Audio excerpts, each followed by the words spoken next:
a medical condition which is thought to affect around 1 in 3,000 women. It means that she has 2 vaginas. But Hazel's condition is even more complicated, making her 1 in a million. She's here to explain, along with Dr. Dawn Harper. And we read through this morning going, no, no, I mean, it is extraordinary. But for you, growing up, when you were little, you didn't spot it, and neither did your mum.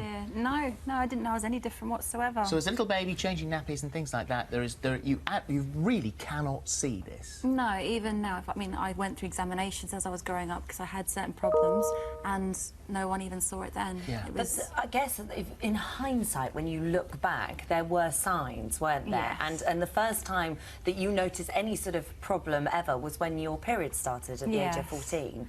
That wasn't fun. That was not fun, was it? Because really, you were getting 2 separate periods. Well, we should explain. They from one side than the other. Yeah, we should explain before we get into that how you're built. Yeah. And how that works, because we've got to... Dawn, would you explain just here what this means? Interestingly, when your uterus develops, when you're a baby in the womb, it starts as 2 tubes.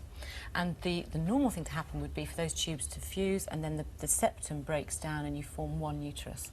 What's happened with Hazel is that septum never broke down, and the 2 tubes have made 2 separate uteruses and 2 vaginas and 2 cervixes, which obviously has huge implications for you in terms of things like smear tests and so on. Yeah.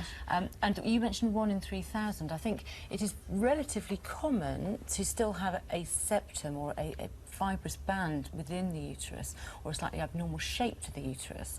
And that's the kind of thing that I might pick up on one of my patients who we might be doing an ultrasound, for example, for a completely unrelated problem, and it's just something that we find. To actually have 2 completely separate uteruses is much rarer, and as you say, which is why we get into that moment of you're actually having, you could have 2 periods. Yes. Well, yeah, I mean, we all ovulate left and right alternatively, like all other women, but obviously if you don't know which side you're ovulating from, and you didn't know that you had 2 sides, you can be... You wouldn't understand why. Sometimes you'd end up in a bit of a mess, and other times not.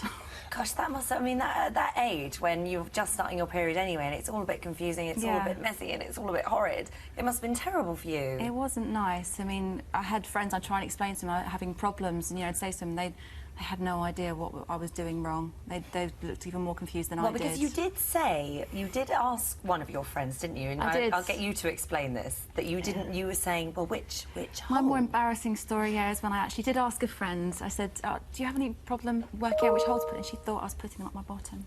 Oh, which of course was not the case at all. Nothing like that. And very difficult for you then to go and approach someone else and talk to them about it. I think I pretty much kept my mouth shut after that for quite a while. So, at what stage did you become alerted to this? Because you hadn't noticed. You had a look occasionally. You checked yourself. You went to the doctor because of your heavy periods. I was 18 before I found out. And it was a boyfriend that says... Yeah, my first serious boyfriend. He said there was something different about me. I was trying to broach subjects, you know, to do with my sex life, things like that, and he said, "Or maybe there's something wrong with you."